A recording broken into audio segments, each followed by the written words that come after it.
गोरखपुर के राजघाट थाना क्षेत्र के चिकाल गांव में रहने वाला विशाल नाम का युवक अपनी साधारण जिंदगी में खुश था।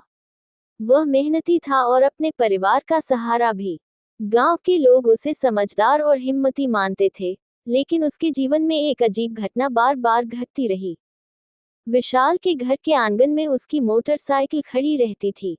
एक दिन जब वह शाम को काम से लौटकर बाइक खड़ी कर रहा था, तभी अचानक एक सांप ने उसे काट लिया। घर वालों में हड़कंप मच गया, लेकिन तुरंत उसे अस्पताल ले जाया गया। डॉक्टरों ने समय पर इलाज किया और विशाल की जान बच गई। सबको लगा कि यह एक दुर्भाग्यपूर्ण घटना थी, लेकिन कुछ दिनों बाद फिर वही हुआ। फिर तीसरी बार, और देखते ही देखते विशाल को कुल 11 बार सांप काट चुका था। हर बार परिवार वाले बिना देर किए उसे अस्पताल ले जाते और हर बार वह बच जाता। डॉक्टर भी हैरान थे और गांव वाले इसे चमत्कार मानने लगे। धीरे धीरे गांव में तरह तरह की बातें फैलने लगी। कुछ लोग कहने लगे कि यह कोई सामान्य घटना नहीं है, बल्कि किसी ऊपरी शक्ति का असर है। विशाल और उसका परिवार इन बातों को नजरअंदाज करते रहे और केवल डॉक्टरों पर भरोसा करते रहे। एक दिन फिर वही घटना घटी। 12वीं बार सांप विशाल को काट लिया।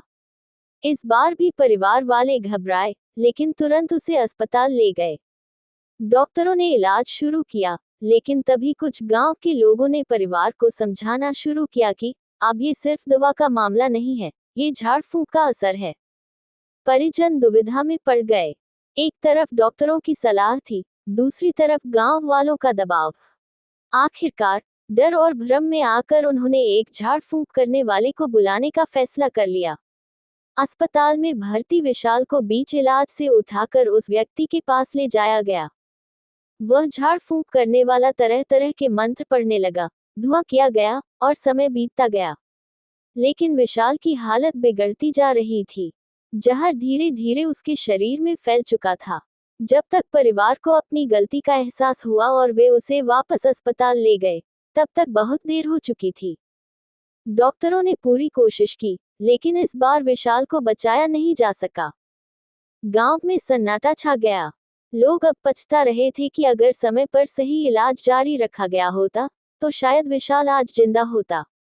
उसका परिवार गहरे दुख में डूब गया और उन्हें अपनी एक गलती जीवन भर सालती रही। ये घटना गांव के लोगों के लिए एक सीख बन गई। अंधविश्वास और झाड़ फूंक के चक्कर में पड़कर सही इलाज को नजरअंदाज करना कितना खतरनाक हो सकता है।